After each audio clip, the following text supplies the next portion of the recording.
Bem-vindo ao podcast Mente Blindada 24/7. Eu sou o Gustavo Dantas e a nossa missão aqui é de trazer grandes coaches, grandes atletas para compartilhar suas experiências e ajudar a blindar a sua mente não somente em competições, mas na vida 24 horas por dia, 7 dias da semana.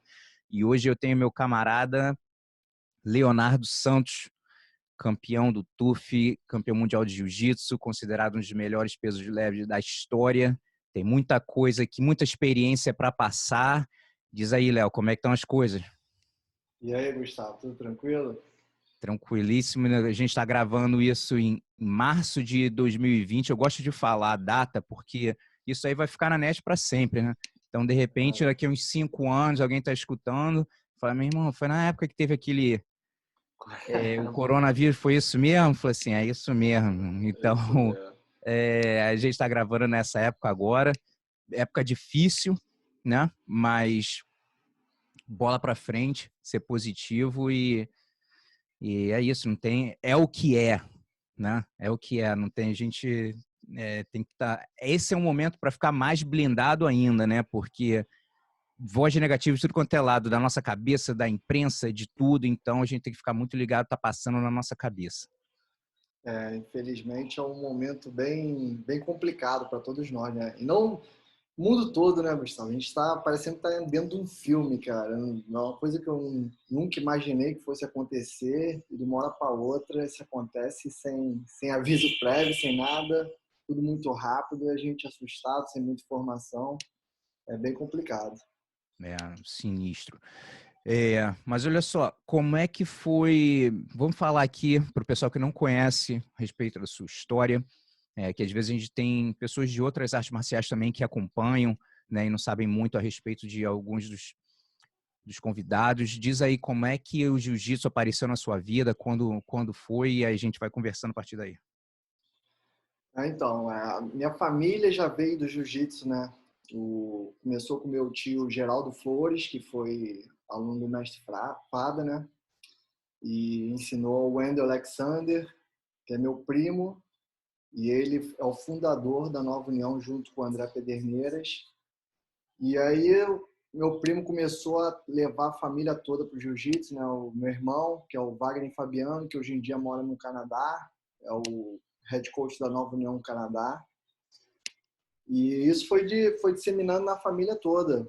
A família foi aprendendo jiu-jitsu através do Wendel, que dava aula no Melo Tênis Clube, do subúrbio do Rio de Janeiro. A gente começou a treinar, competir, pegar gosto pela coisa. E foi crescendo de uma forma assustadora na nossa vida, né? A gente não tinha tanto... Na época o jiu-jitsu era pouco difundido.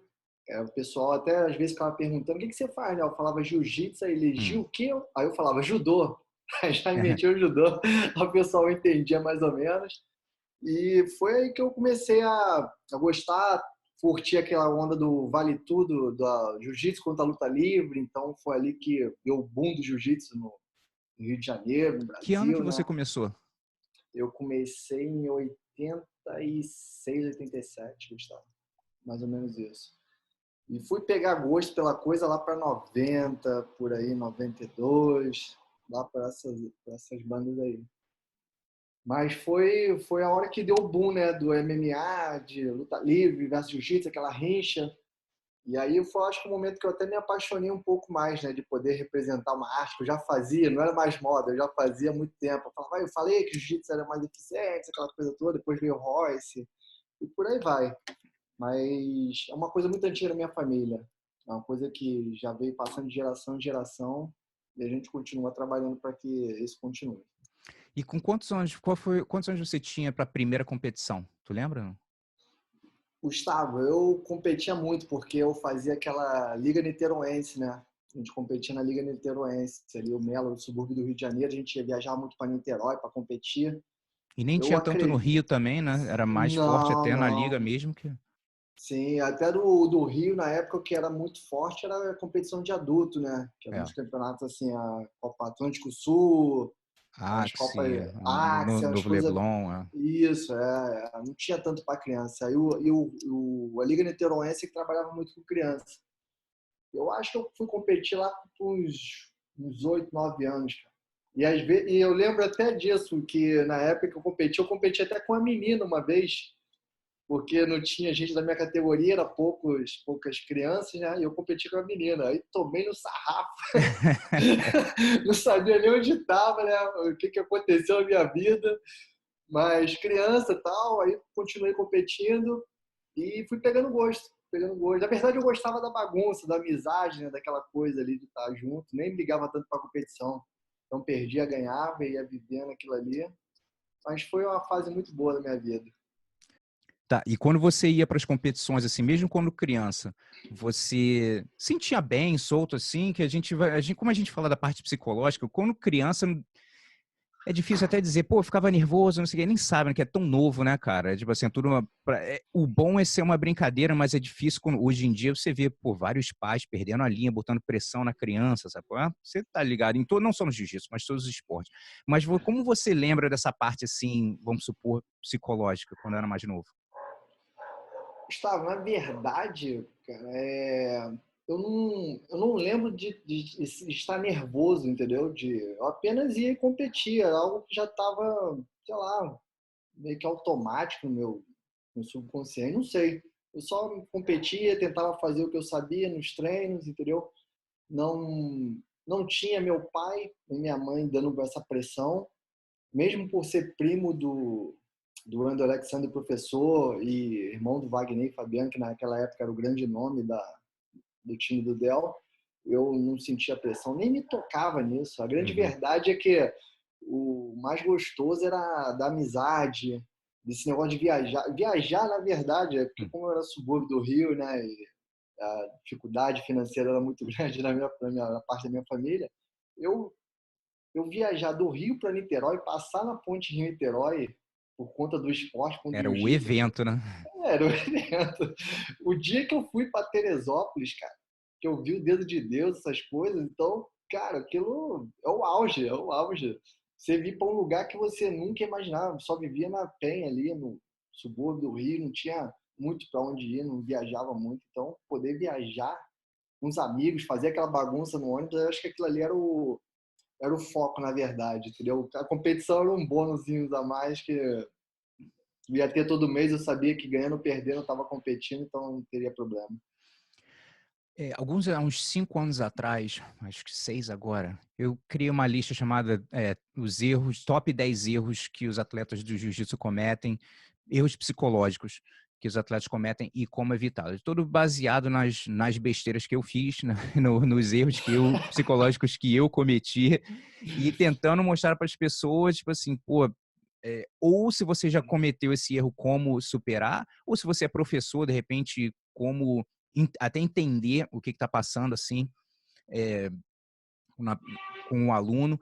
Mas a pergunta que eu tenho é o seguinte: você tem algum erro psicológico que você, com certeza, isso é parte do atleta, independente do atleta, tem vezes que a gente vai cometer algum erro psicológico, perde o foco por um segundo e pô, toma uma decisão assim que muda o rumo da luta, o que for. Tem algum erro psicológico que passe na sua cabeça assim, que você já cometeu, mesmo não interessa a fase, pode ser de faixa azul, porque tem gente começando, está escutando e não tem muita experiência, ou tem gente experiente, mas tem algum erro psicológico que de repente chama a tua atenção, assim, que você já cometeu?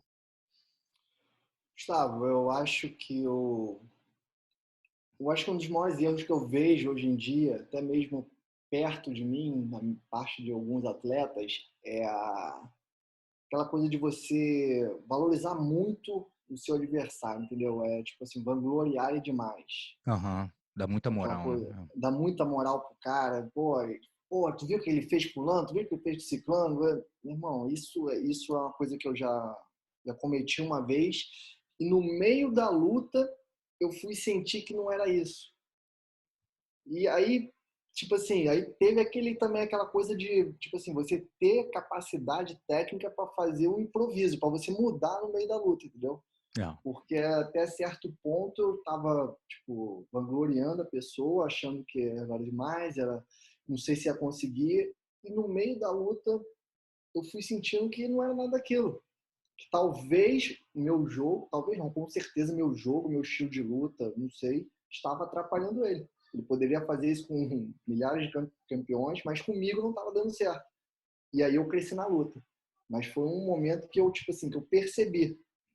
Foi um momento rápido. Se eu deixo isso passar, talvez eu ia continuar vangloriando o cara, achando ele o bambambam bam, bam, e perdendo a chance de ganhar dele. Isso a gente vê essa hora que o monstro não é tão grande assim, né? Eu lembro muitos anos atrás no UFC também. Você conheceu o Jamie, né? Que é aqui do Arizona, que lutou, foi campeão do WC, tudo. E, pô, e ele ia lutar. Com quem que ia lutar? Eu acho que era com o Hermes na época. E o Hermes tinha uma Hermes França que trazia, ela dava umas muquecadas, meu irmão, de pombo sem asa que nego pegava, nego caía. Aí o técnico dele, no caso, ficou falando, pô, botando um terror no cara. Olha a mão direita do cara, olha a mão direita do cara, não sei o quê. E eu lembro ele falando pra mim que ele foi pra luta e ele troca muito bem, cara. O Jamie, cara, ele troca muito bem. E ele foi com essa neura assim, meu irmão, não pode, a mão do cara, a mão do cara. E naquele desespero pra entrar nas pernas, pra não trocar com o cara. E aí ele botando pra baixo direto, com medo de trocar em pé, ele no terceiro round, entrou uma bomba assim, cheio nele, e ele tomou e foi assim, ó, pô, essa que é a mão forte dele, tipo assim, sabe? Foi uma mãozada que entrou, mas aí já estava mais no final da luta e, né, já era perdeu meio a que... oportunidade. Exatamente, já foi tarde demais, mas foi uma lição para ele também disso, de estar dando muita moral. Então, às vezes, eu falo o seguinte também. É importante você estar ligado no que está passando na sua cabeça, né? O passageiro obscuro, que é o que você também passou. Aquela voz batendo, caraca, esse cara, não sei o quê. E a gente tem que ficar ligado também no passageiro obscuro dos outros, né, cara? Que é a consciência social, a galera que quer te ajudar, quer te proteger. Pô, Mas Léo, tu é meu acaba atrapalhando. camarada, mas, meu irmão, pelo amor de Deus, não troca com o cara, não faz isso, aquilo. E essa é a maior dor que a gente tem, Gustavo. É quando a gente acaba a luta, a gente perdeu e fala assim, ó, cara, não tem nada demais. Como é que eu deixei passar isso, entendeu? Inclusive, isso aconteceu comigo há muito tempo no jiu-jitsu. E há um tempo atrás eu estava numa luta do UFC, né? E eu tive alguns problemas, assim, internos, assim, e que estava me atrapalhando. E eu tava num momento que, tipo assim, cara, que, pô, assim, se eu perder não tem problema, aquela coisa toda. Aí eu parei, pedi o pessoal para sair do quarto, fiquei lá sentado, respirando, controlei, comecei a pensar, falei, cara, eu trabalhei tanto para isso, para chegar até aqui, ralei tanto, e agora eu tô, tipo, desistindo por conta de um problema. Eu tenho que... Aí depois eu vou estar em casa me remoendo, me matando por conta disso. Por conta de eu poderia dar mais de mim. Então eu vou fazer nessa luta que eu nunca fiz. Eu vou dar o meu máximo dos máximos para... Meu irmão, se caso eu tenha que perder, eu vou perder, mas falando assim, dei tudo ali. Então é esse momento que a gente às vezes, tipo assim, se dói tanto de ter deixado passar uma oportunidade. Mas, e graças a Deus eu tive bons técnicos, cara, boas pessoas ao meu lado. Que tanto no jiu-jitsu como no MMA, quando eu peguei atletas muito duros, eles confiavam muito mais no meu jogo e me valorizavam muito mais do que os caras. E até eu acho que nas palavras deles era melhor, tipo, o cara tem uma mão pesada direito, como tem se foi o seu aluno James. O Dedé falava, olha, só quero que você tenha atenção nessa mão, mas se ele jogar essa mão, você vai fazer isso e isso. Então tá sempre te dando um antídoto, te jogando para cima. A mesma coisa o Del, quando eu lutava com alguém de jiu-jitsu, assim, o cara, tipo, tinha uma guarda muito boa, mas passava bem, assim, amarrava, o Del, puxa e raspa. Eu falei, Del, mas o cara vai puxar, confia em tu, balança para um lado, para o outro e raspa. E era isso o tempo todo, então me fazendo acreditar, entendeu? Então fica fácil com um time desse, né? Cara, uma coisa que eu acho muito legal assim na sua carreira, pelo que eu acompanhei, eu comecei a prestar mais atenção assim, acho que a primeira vez que eu vi você lutando você era faixa verde. E aí depois fui vendo as outras faixas e tal.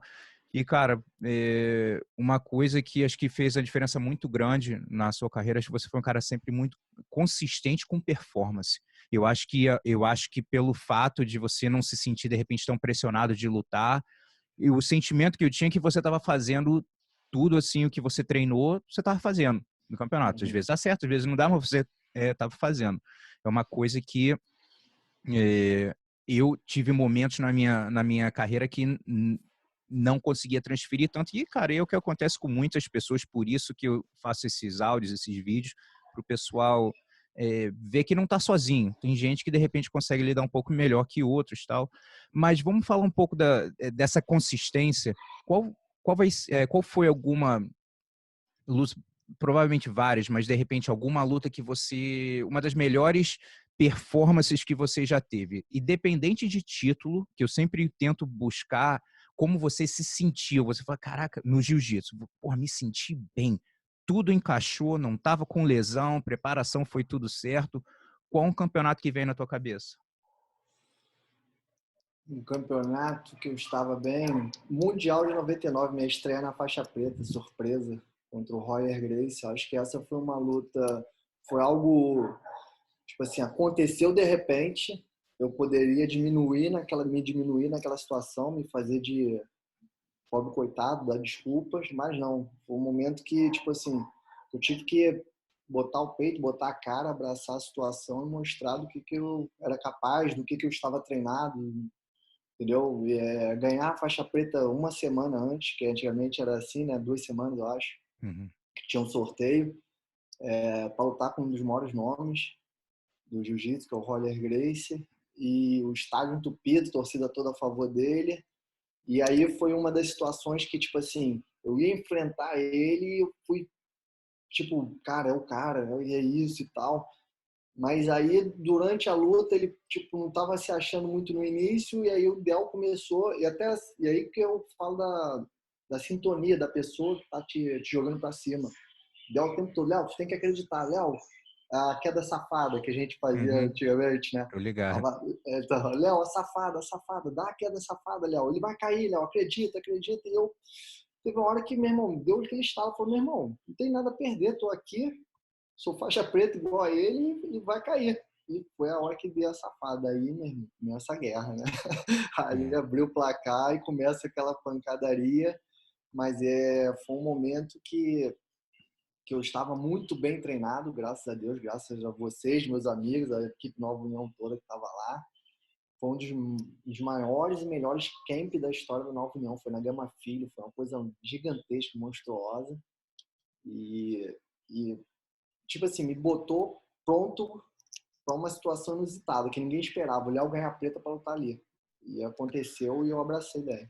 E acho que foi uma luta também que esse é um exemplo que você perdeu, mas tua confiança aumentou, né? De Sim. tal maneira, é aquele carimbo de tipo assim, meu irmão, oficial, né? Veio aqui, trocou de igual para igual com o cara, na época que era o cara, e até hoje ele é um dos caras que eu tenho mais respeito no jiu-jitsu. O nome que tem, meu irmão, e sem kimono, kimono, porrada, o cara sempre botou na reta.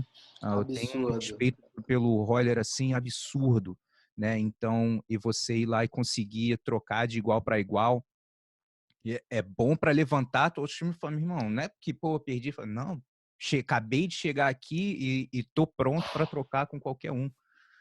Até uma vez foi até o Carlinhos chegou para mim, o Carlos Grace falou isso uma vez para mim, quando acabou a luta, tal, depois passou época, ele falou isso, ele falou, muitas das vezes os talentos que sobem, chegam na preta e param na preta. Mas aí o que vai determinar isso é o que aquela quando você encara o tipo assim o teu ídolo, aquela pessoa que você admira, entendeu? Se você fizer uma luta boa, aquilo vai te fortalecer. Com Se você certeza. tomar às vezes um carro, lutar mal, aquilo pode até encerrar sua carreira ali, ou você ter uma cabeça muito forte, né, uma mente blindada e se levantar. Mas aquela primeira luta com um ídolo, com um cara que você admira, que você acha muito bom, aquilo determina, às vezes, muito dos futuros lutadores. E agora, do outro lado da moeda, vamos falar da performance não tão boa, né? Que de repente você teve no jiu-jitsu e você saiu e falou assim, porra, irmão, não era eu ali. Você não conseguiu soltar o teu jogo. Qual um campeonato que vem assim atualmente? Eu tive um campeonato na Copa Rio São Paulo com o Tererê. O Tererê, eu tinha ganho dele 2 vezes já. Aí a gente estava se enfrentando pela terceira vez. E, cara, eu tomei um sacode absurdo. Foi, tipo assim, eu não vi a cor da bola. Ele abriu 4-0 em menos de um minuto, assim, de 2 quedas. E na época, tipo assim, você batia e levantava, já era 2 pontos. Aí batia de É. novo mais 2. Então, quando eu fui ver, já tava 4-0. E ele malandro para você virar essa luta com É. ele, né? Todas as vezes que eu ganhei dele, eu abri o placar e ele teve que correr atrás. Então, aí ficou difícil para ele. É a mesma coisa dessa vez. E foi um. Eu não achei, me achei. Cheguei na luta, me perdi, não conseguia. Entrei dormindo, na verdade, ele entrou a 1.000 por hora e não consegui alcançar ele. Até depois da luta, o Luiz Hermínio, que era como. Era, não, é como um pai para mim, né? Um careca. Cara, ele me deu um esporro, mas um esporro. Mas foi absurdo. Tipo, daí porque às vezes você precisa tomar um esculacho, tomar uma coisa para te botar o pé no chão e olhar e falar, meu irmão, acorda. Ou você. As frases dele até hoje não esqueço. Ele falou, ou você ab, abre sua mente, se torna um profissional de verdade, ou você pode parar e ir para. Na época eu estava até indo para Rio Claro, e você pode parar e dar aula em Rio Claro de ficar de vez lá. E virar professor, formar campeão, não tem problema nenhum. Mas se você quer lutar, então lute como profissional. Meu irmão, isso entrou, explodiu na minha cabeça. Aí daquela época em diante aí, eu parei de dar aula, comecei só a treinar e daí foram 6 anos invicto aí, só me dedicando ao, ao profissionalismo de jiu-jitsu. Mas quando você lembra, tipo assim, você falou entrando meio dormindo, mas tipo assim, a expectativa antes de você entrou tranquilo, tranquilo que eu digo assim, pô, já tive resultado positivo com ele, né? Isso aí. Eu acho que de repente foi um pouco de salto alto de certa forma, não, de tipo assim, não que salto alto que tipo assim, um moleque duro pra cacete. Você sabia que ia ser luta dura, lógico, mas de repente não esperava que fosse tão dura. Não, foi autoconfiança, com certeza. Autoconfiança. 2-0 eu, já tinha ganho dele 2 vezes. Aquelas coisinhas de que os baba-ovo de plantão vêm e falam, e caraca, o Tererê tem pânico de lutar contigo. Pô, o Tererê não sei o que, o Tererê tem medo disso. Você acaba com o jogo Tererê, não sei o que. Aí eu entrei, né, como? Grandão. Só que eu entrei grandão e eu acredito também o seguinte, todas as E ele nossas lutas mordido, são né? Uhum. todas as nossas lutas são muito estudadas, entendeu? A gente entra sempre se estudando muito, demora um tempo até engrenar. E ele ligou o motor ali desde o primeiro minuto. Então isso rapidamente quebrou todo o meu plano de jogo, todo o sistema que eu tinha montado. E foi bom, foi ótimo para minha carreira. Às vezes o pessoal fala, né, que tem derrotas que te ensinam muito mais do que as vitórias, né? Então faz você acordar. E isso para mim foi crucial. Foi o momento que eu estava precisando perder para poder mudar minha carreira. Então foi mais a lição maior foi com relação ao profissionalismo, tudo. Pô, absurdamente, Gustavo, sem sombra de dúvida. Ali, naquele momento ali, tipo, todo o mérito dele, é um excelente atleta, sem comentários, mas eu acho que ali foi o momento que virou a chave. Uhum. E agora, vamos falar um pouco de MMA. Quando foi a primeira vez que tu fez treino, assim, mesmo de MMA? Trocou porrada? Como é que foi? Você já tinha feito isso de quando era novo? Ou foi só na época lá quando o Dedé começou a botar mais treino? Como é que foi? Então, Gustavo, eu venho da época, como eu falei, né, de jiu-jitsu, que a gente falava judô para ninguém não É. sabia falar jiu-jitsu, né? Falar Treino de jiu-jitsu, taparia, essas jiu-jitsu, coisas? Aí, então, tinha treino de taparia, o Del sempre botava, meu professor, meu tio, Geraldo Flores, que eu treinava às vezes na Academia Ninja, também botava taparia, defesa pessoal, tive que aprender. E aí o Dedé, cara, isso na verdade eu tava treinando jiu-jitsu, o Dedé chegou e falou, Léo, vai ter uma luta no Japão, os caras estão querendo faixa preta de jiu-jitsu, campeão mundial, e só que é daqui 15 dias, 15 a 20 dias. Você tá a fim de ir? Aí eu falei, pô, Dedé, aonde é? Aí ele, no Japão. Eu falei, pô, meu sonho, conhecer Japão, aquela coisa toda. Eu falei que seja pra tomar porrada, mas eu vou. Aí ele falou, então treina amanhã. Cara, aí ele chamou uns moleques na época que estavam de Natal, de Fortaleza, uns faixa azul, faixa roxa. Eu já era preta, renomado e tal. Esses moleques, na verdade, não era nem, tipo assim, um treino de alto nível para mim no jiu-jitsu, assim. E aí, quando chegou na hora da taparia, Gustavo, que eu tentava agarrar os caras, tentava entrar na baiana. Na época era baiana, não era É. double leg, era baiana. Aí tentava e nada, e tomando tapa na cara, e era escalada, não tinha luva, não tinha nada, me dava tapa na cara escalada. Gustavo, assim que acabou o treino, eu estirado no chão, olhando pro teto, nariz sangrando, e pensando o que eu estava fazendo ali. A Dedé chegou do meu lado e falou assim: Feinho, até hoje, Léo, Feinho, fica tranquilo que até lá você vai melhorar. Eu falei, Dedé, não tem jeito não, como é que eu vou melhorar? Ele, Léo, fica tranquilo, acredita em mim. Na verdade, eu acreditei de doido, mas eu apanhei, Gustavo, apanhei, mas apanhei. Foi a pior sensação da vida. Eu me sentia, tipo assim, um nada, um zero, cara. Tudo que eu tinha aprendido de jiu-jitsu, eu caía por baixo, tentava fechar a guarda, dar triângulo, nada funcionava e só paulada na cara. Apanhei muito, cara. Foi realmente muito triste essa fase minha. E aí, para quem não sabe também, e meu irmão, te falar, te dar moral, porque tu foi lutar com um cara que era o cara do momento, não tinha, ele ainda não tinha, né, o Gomes ainda não tinha nenhuma derrota, se eu não me engano, acho que ele era Nada. 15-0, alguma coisa assim na É época, isso né? aí mesmo. É isso aí, É. 15-0. E, irmão, e você foi lá, vou te dizer que poucas pessoas teriam feito isso. Não sei se tu é macho ou é estúpido, Maluco, burro. maluco, irmão. Mas vou te falar, disposição pra cacete, porque o cara era um cara com uma experiência muito grande, né? Mas você foi lá e como você. Eu assisti a luta há muito tempo atrás, quando aconteceu, acho que até no começo da luta, acho que se tu acertou alguma nele, ele começou, acho que ele. Eu não sei se ele Não, pegou no eu nariz, tava, alguma coisa assim, não lembro. eu tava, Gustavo, no primeiro round, eu só sabia dar baiana, né? Dar o cruzado e entrar na baiana. Primeira baiana que eu dei, ele deu um sprawl, né? Aí eu, caramba. Aí eu olhei assim pro Dedé no colo, Dedé, tu não cruzou, tem que cruzar. Aí eu fui, dei o cruzado e entrei na perna de novo, tomei outro sprawl. O Dedé olhou pra minha cara e falou, sai na porrada. Lembrou dos baile funk, falou, meu irmão, é agora. Ah, meu irmão, aí virou briga, eu dei um soco nele, aí o nariz dele começou a sangrar. E aí eu me empolguei, comecei na briga, e no segundo round eu botei ele pra baixo, cara. Peguei as costas dele. Só que eu tava tanta raiva dele que eu tentei, ele tipo assim, ele de quatro apoio, quando eu fui levantar para dar um soco, ele saiu por baixo, Gustavo. Hum. Cara, quando ele saiu, eu vi ele em pé mandando assim, ó, levanta. Aí escorreu até a lágrima no meu olho, cara. Eu falei, agora, agora, meu irmão, agora vai dar ruim. Aí continuei lutando, terceiro round eu só sobrevivi. Foram 3 rounds, aí decisão dividida dela para ele, mas foi uma experiência, como eu disse, na derrota ali eu vi que, pô, lutando com um cara 15-0, um cara, um ídolo, uma lenda do MMA, pô, tinha jeito pra coisa. Então ali foi crucial também para que eu. Acho que foram uns testes de fogo assim que apareceram na minha vida que fizeram eu acreditar que eu poderia ter sucesso, entendeu?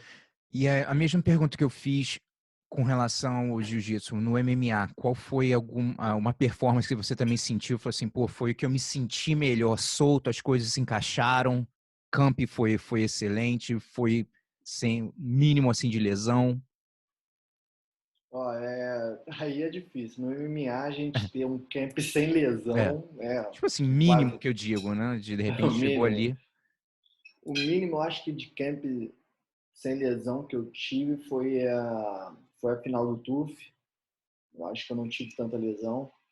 Tava já de saco cheio, porque a gente sai da casa, fica 3 meses trancado e depois tem que treinar para a final, né? Então aquilo ali já tava de cabeça assim, já agoniado, querendo acabar com aquilo logo, descansar, que era muito tempo corrido. No espaço de 3 meses ali, a gente fez 5, 6 lutas. Então é muito. Foi esse momento que eu me senti um pouco cansado, mas o camp foi excelente. Foi tudo tranquilo, sem lesão. E é só foi um quesito um ponto que apareceu também foi o Dedé, a tática do Dedé de querer botar para eu andar para frente o tempo todo contra o Patolino, que é um cara nocauteador, que tem a mão muito pesada. Então o Dedé acreditou muito na minha parte técnica em pé e pediu isso. Isso ele pediu um dia antes da luta. Um dia não, horas antes, né? Porque a gente acabou de pesar, no dia seguinte a gente foi aquecer um pouco o corpo, ele falou, você vai andar para frente o tempo todo. Ele falou, aí eu falei, Dedé, como é que eu vou fazer isso? O cara com a mão pesada, ele acredita em mim, anda para frente o tempo todo, que você vai botar terror nele. Se você andar para trás, ele vai te nocautear. Aí eu acabei apostando na ideia dele, acreditando, e graças a Deus foi fechado com chave de ouro. A gente estava conversando, acho que foi. Quando foi Abu Dhabi? Foi 2014? Que o Thales lutou, a gente estava lá. Foi, foi 2014.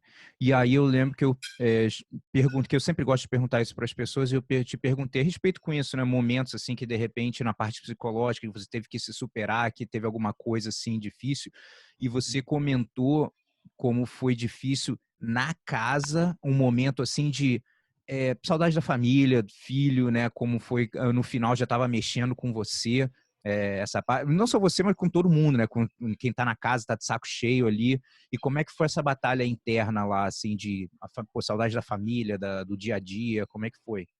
Então, Gustavo, essa foi a pior e melhor experiência que eu já tive, né?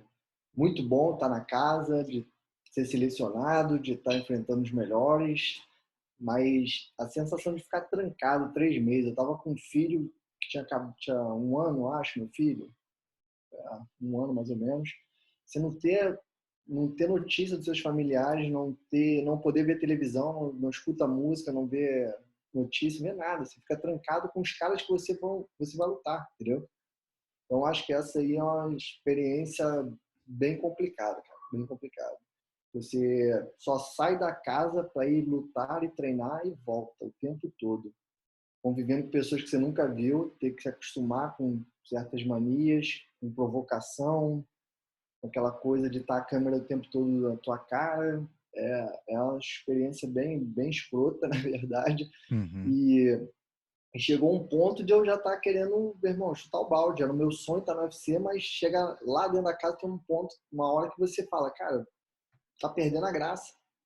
Você tá aqui trancado, não tá podendo fazer o que você gosta, não tá curtindo sua família. E isso, meu filho, vendo foto do meu filho, cada vez me perturbando mais, que ele poderia estar assim, com algum problema, poderia estar sentindo falta, algo desse tipo. E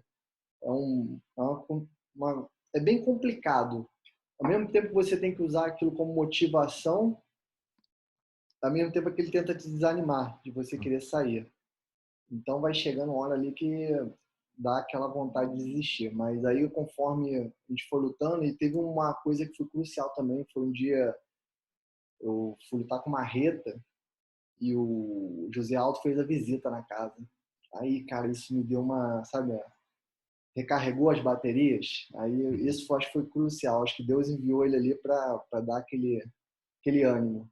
Eu ia Uhum. pegar o Marreta, um cara muito duro, um dos mais pesados da casa, e aí eu ganhei dele, e aquilo me deu um upzinho, me deu uma energia extra. Mas é bem difícil, cara. E agora, o lado não tão bom na parte do MMA, alguma luta também que você viu que, tipo assim, pô, não era eu ali, não conseguiu, pode ter sido às vezes combinação, né, cara, de preparação ou lesão, aquelas coisas todas, acaba, às vezes pode mexer com a cabeça, mas qual foi uma luta, assim, que você sentiu que não conseguiu dar o seu melhor e o que que você aprendeu dessa experiência? Uma coisa foi, logo depois que eu ganhei o TUF, eu lutei com o Norman Park. Ali foi duas lições importantes que eu levo comigo até hoje. A provocação, que ninguém nunca tinha me provocado, me botado naquela situação. Então, na hora que ele chegou ali, ele sempre passava por mim pelo hotel, cumprimentava, e eu, pô, achei que o cara era um cara educado, assim, tranquilo. Então, na hora que chegou cara a cara, ele já armou a guarda e colou o rosto e começou a me xingar, falando que quer me matar, não sei o que, aquela coisa toda. Aquilo me tirou do sério. Então, caí numa Entrou na pilha, armadilha, né? né? Entrei na pilha e, pô, foi uma burrice que eu fiz, porque aquilo foi me consumindo. E a gente saiu ali do backstage, eu fui atrás dele, ainda querendo discutir com ele, e ele me ignorando. A gente sentou lá, eu fiquei olhando pra cara dele, e eu falei, fala agora alguma coisa, se eu te meta porrada, fiquei doido, perdi Uhum. a noção. E eu levei isso pra luta. E na luta eu quis matar ele, bater forte o tempo todo, não prestei atenção no meu corpo, não prestei atenção em como eu estava, então o tempo todo fazendo isso me desgastou bastante. E a segunda lição foi nessa luta também. Eu na recuperação de peso, antigamente podia botar soro, eu botava o soro e urinava ele, botava e urinava, então não recuperei o peso. Eu baixei de 79 quilos para 70, né? E no dia da luta eu tava com 72, 73. Ixi. E eu não reparei. O Dedé chegou no quarto, olhou para mim e falou: Léo, pesa aqui. Quando ele me viu pesando isso, ele falou: Léo, você tá muito leve. Aí mandou trazer macarrão, mas só que tava em cima da hora já. Começou aquela correria. Falei: não, Dedé, calma que eu tô me sentindo bem, tô me sentindo forte. Mas foi crucial. Na hora da luta, primeiro round acabou a gasolina. Não tinha mais energia, não tinha mais como de onde tirar.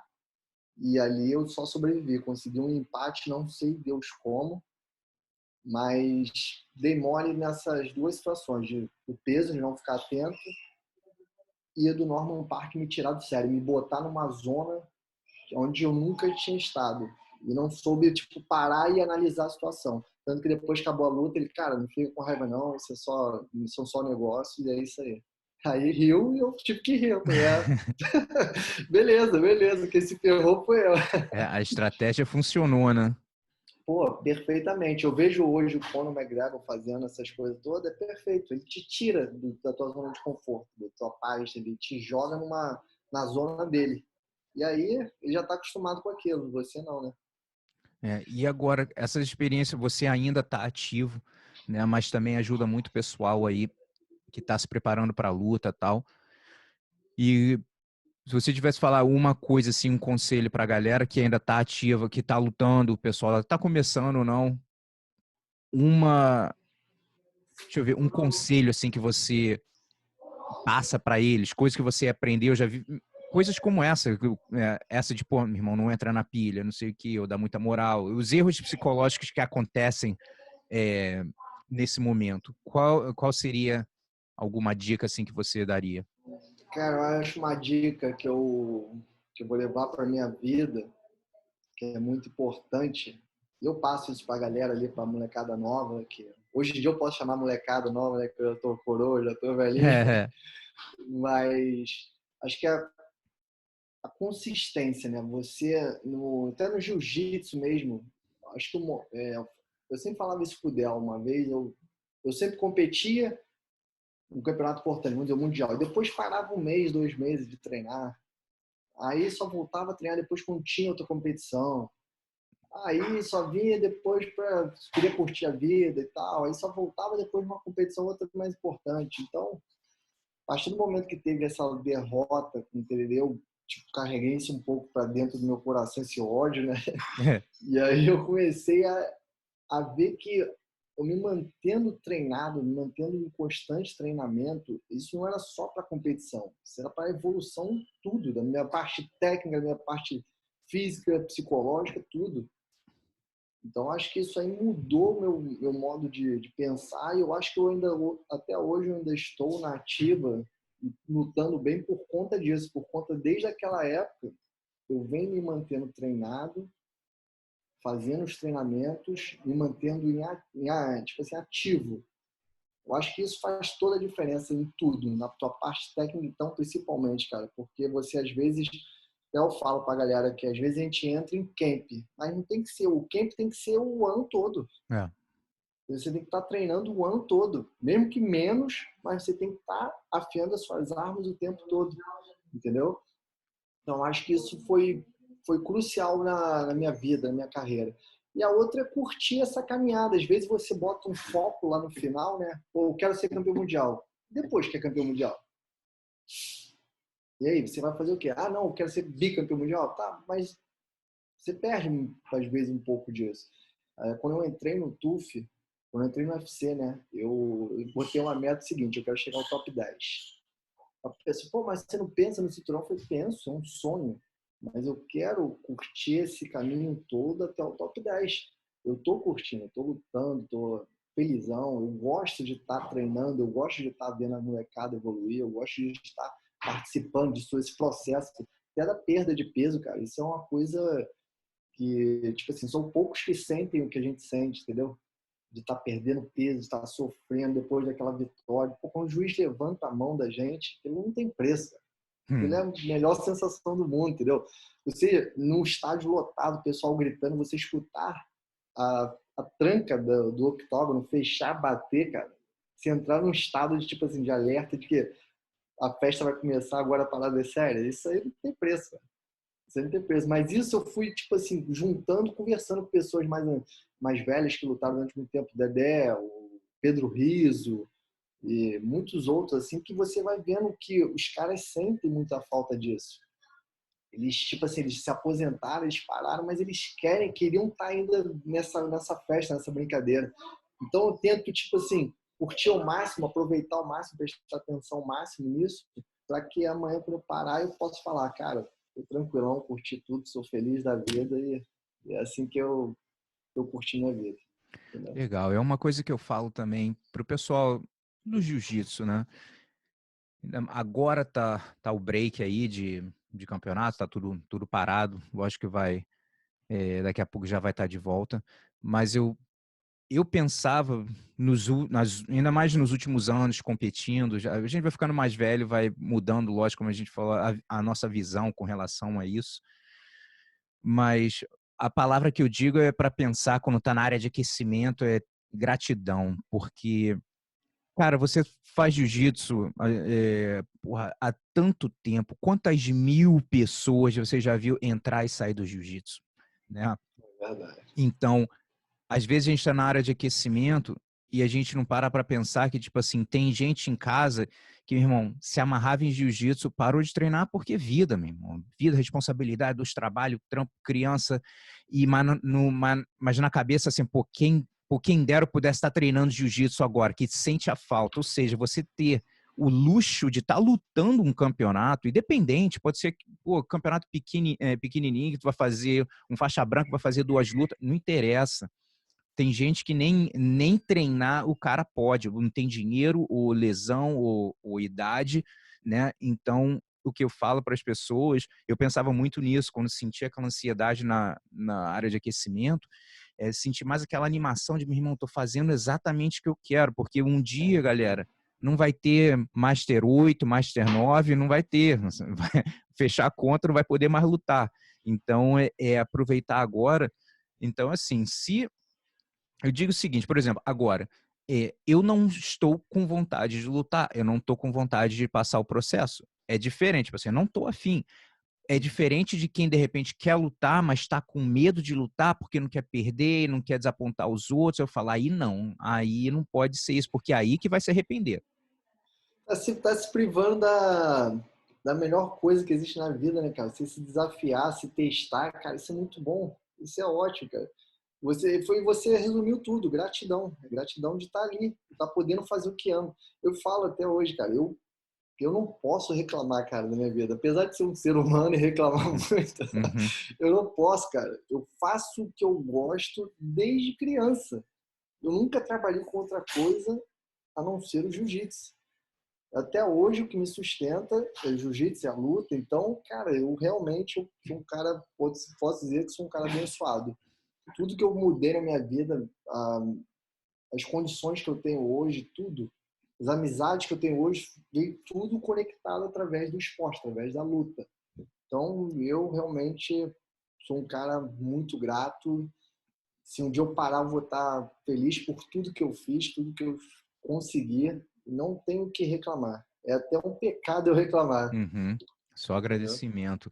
E, É. cara, a importância da competição é uma coisa. Um dia eu estava conversando, uns anos atrás, conversando com o Bruno, e aí ele falando como Bruno Baixo, para a galera que O maior tá escutando. competidor da história É, do jiu-jitsu. a gente estava conversando, aí falando, né, do jiu-jitsu ter mudado a vida. Eu falei, cara, o jiu-jitsu mudou, mas tem que pensar a competição realmente de jiu-jitsu que mudou, porque se você tivesse feito o que, cara, eu vejo o jiu-jitsu o seguinte, uma ferramenta de desenvolvimento pessoal. Você aprende como se defender e, lógico, todos os benefícios que vêm de você treinar. E você não precisa competir para ter os benefícios que você vai pegar com luta. Fato. Contudo, se você quiser amplificar o poder dessa ferramenta, competição é o melhor jeito de Sim. você conseguir amplificar esse poder, porque você está fazendo tudo isso, né, se desafiando na frente das pessoas, aí começa a expectativa, começa aquela batalha interna emocional, e o crescimento disso é enorme. Então, ali que vem, tem gente que começa a competir, sente aquela ansiedade, aquela agonia, fala, meu irmão, isso não é pra mim não gosto, me dá uma agonia, não consigo nem respirar, pô, não quero fazer isso não.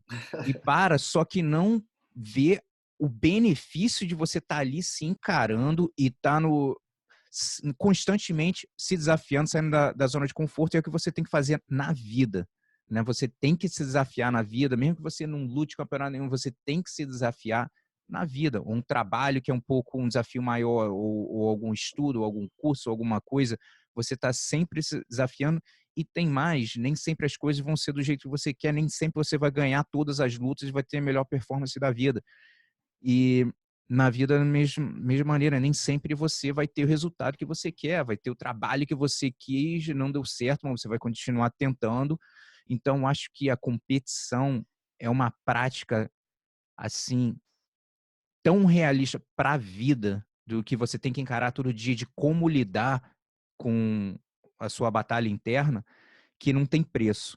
E quantas histórias, pô, você já escutou, eu já escutei também de alunos que é um cara totalmente introvertido, que meu irmão não levantava nem para numa reunião de trabalho, o cara tinha medo de abrir a boca. E o cara vê, meu irmão, se eu falar aqui, ninguém vai me estrangular, ninguém vai me bater, então vou abrir a boca, vou dar a minha opinião. E você vê as pessoas se transformando por causa das artes marciais, né?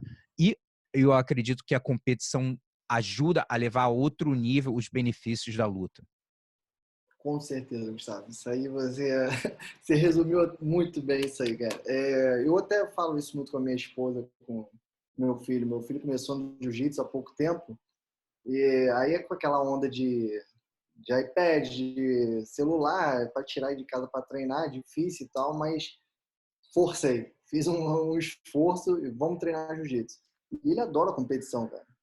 E ele, tipo assim, eu tento deixar ele mais à vontade possível, não é porque ele já, hoje em dia já tem uma noção de quem é o pai dele, que as pessoas param, por que as pessoas param para tirar foto, para pedir autógrafo, aquela coisa toda, mas eu deixo ele super à vontade. Eu quero que ele, tipo assim, que ele tenha essa experiência de vida que eu tive e que leve isso para a vida toda, cara. Esse negócio de competição, de não ter que de poder estar se desafiando, poder enfrentar o medo, mesmo com medo, fazer o que tem que ser feito, entendeu? Então, acho que isso aí é uma bênção, né, na verdade, cara. Uma bênção que poucos conseguem alcançar. Essa é a grande verdade. E quando eu olho assim mais de novo também, o jiu-jitsu me ensinou isso. Você começou a competir mais novo que eu, mas ensina a gente, as crianças, a ideia de ganhar, perder, sucesso, fracasso, de continuar, né? Não é, mas eu quero ganhar, eu quero a medalha de ouro, mas A não vida é é sempre assim. assim, né? Então, eu acho que isso, eu estava, engraçado, alguns meses atrás, pessoal que não sabe, eu faço campeonato também e tal, e aí tinha um menino da academia, estava competindo pela primeira vez, ele acho que acabou de fazer 6 anos, pequenininho, então os dois lá se atraem, eu estava do lado da mãe, a mãe filmando com o telefone tremendo, né, aquela coisa, ela treina jiu-jitsu também, mas aí os moleques se embolaram lá, era acho que 12 ou 3 minutos de luta, o que era, e aí ele perdeu na decisão, era ponta, alguma coisa assim. Aí quando levantou o braço outro moleque, o moleque começou a chorar. Né? Aí a mãe com o coração apertado, eu falei para ela, olha só, lógico que a gente quer ver ele ganhando, indo bem, feliz e tal. Não é de repente o que você queira escutar agora, mas isso foi uma das melhores coisas que podem ter acontecido para ele ver que às vezes ganha, ganha, ganha. Aí, tipo assim, pô, tô bem, é sempre assim, eu sempre Uhum. ganho. Né? E aí, quando entram, bate uma derrota, mesmo, desaba tudo, ainda mais criança. Uhum. Então, começou, tipo assim, perdeu, já entendeu que acontece, né? Então, já foi uma lição para ele. E meu irmão chorou. Segunda-feira eu já estava na academia, perguntando quando é que é o próximo campeonato, né? Então, mas vendo que ele vai ter que conquistar o que ele quer, não vai ser dado assim para ele. Então, por isso que a competição, mas eu fico, cara, as ignorâncias que a gente vê, me desculpa, de alguns pais, tipo Ah, assim, não, é independente doideira. do esporte, né? Dos frustrados que, meu irmão, querem ser lutadores ou querem ser jogadores de futebol, irmão. É absurdo, absurdo. E eu acho, Gustavo, é aí que você falando, eu acho que quando você faz isso desde criança, isso fica mais fácil entrar automático. Como você falou, meu filho também, no primeiro campeonato que ele perdeu, ele saiu chorando, chorando, mas chorando muito, falando que não gostava de jiu-jitsu, que odiava, que não queria mais treinar. Eu não falei um ai com ele, deixei ele, aí quando ele se acalmou, sentei ele, dei aquela lição de rock balboa, que o importante é continuar lutando, não é, entendeu? Continuar a caminhar, blá blá blá. E falei com ele, cara, eu vou continuar te chamando sempre, não importa se você é campeão, perdedor, eu quero que você lute. É só isso. Eu gosto de ver você lutando. E é bom para você. Você vai estar aprendendo que isso você vai levar para sua vida. Fui explicando tudo. No dia seguinte, nada aconteceu. E como você falou, qual a próxima competição, pai? Eu quero lutar. Ele nem para treinar é uma briga. Agora, para competir, tá lá, ele tá o tempo todo me perguntando, pai, quero lutar, quero competir.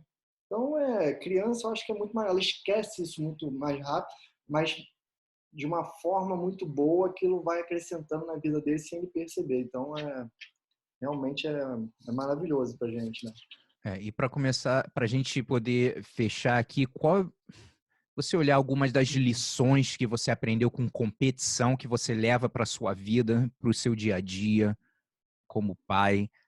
Quais são algumas das lições, ou alguma coisa que chama bem sua atenção? Você já falou a respeito da consistência, de sempre treinando.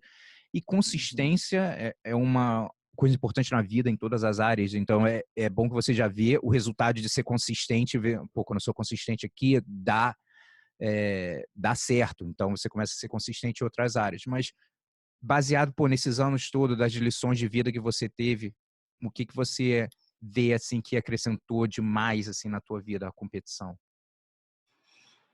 Gustavo, eu acho que competição, cara, é o velho clichê, né, de nunca desistir. Não, ali não é o fim do mundo, não é o,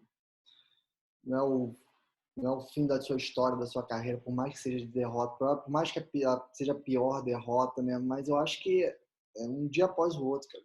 Não tenha dúvida disso.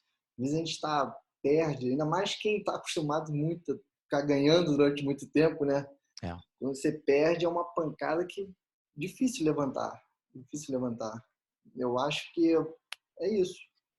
É de você não parar, continuar a caminhada, continuar o caminho que tem que ser feito, entendeu? Sem aquela coisa do pessimista de não dá mais para mim, acabou. Não, isso não existe, é um dia após o outro mesmo. Não tenha dúvida disso.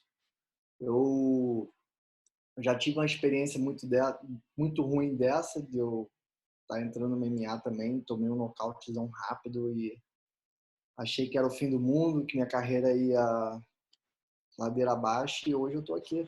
Eu sou campeão do TUF Brasil, mas tudo porque eu fui vivendo um dia após o outro, curtindo aquela caminhada com a consistência de sempre. Não é treinar que nem um doido durante 6 meses, depois largar, tudo, não. É pouquinho, pouquinho, de pouquinho em pouquinho, daqui a pouco você vai estar fortalecido e as vitórias vão vir, faz parte da vida. Show. E para o pessoal que está escutando aí no podcast, gostou, dá uma compartilhada aí no Instagram também. O meu Instagram é Gustavo Dantas BJJ. Léo, qual é o teu? Léo Santos JJ. E para o pessoal que está assistindo no YouTube também, dá uma curtida aí e assina para o canal. E a gente está fazendo aqui o que pode, muita coisa acontecendo nesse momento, mas a gente vai estar gravando um pouco mais de algumas entrevistas, botando mais conteúdo. Então, irmão, obrigado mesmo e parabéns pela essa carreira aí maravilhosa. Você inspirou, continua a inspirar, mesmo eu sendo um pouco mais velho que você, alguns anos, mas me inspirou muito também, aprendi muito vendo você competindo, estando perto de você. Então, só tenho a agradecer aí, cara. Obrigado mesmo, Léo. Valeu, Gustavo. Obrigado a você, né, por estar aliviando a nossa quarentena, né? Com vídeos e mais vídeos aí que eu tô vendo. Enquanto nós estamos trancados, você está trabalhando a todo vapor aí. E te desejo todo o sucesso do mundo, cara. E realmente, para poucas pessoas que sabem, o Gustavo Dantas foi um grande parceiro de campeonatos meu, do Feijão. A gente já fechou muitas competições juntos, lutamos muito juntos. E sempre foi um cara muito estudioso, né? Um cara que analisava muito bem a situação e se tornou o que é. Hoje em dia não foi à toa. Parabéns por tudo aí, Gustavo. Sabe que aqui você tem um amigo e um grande fã aqui. Os. Tamo Valeu, galera. junto. Abração. Fiquem em casa. Valeu. Os. Força.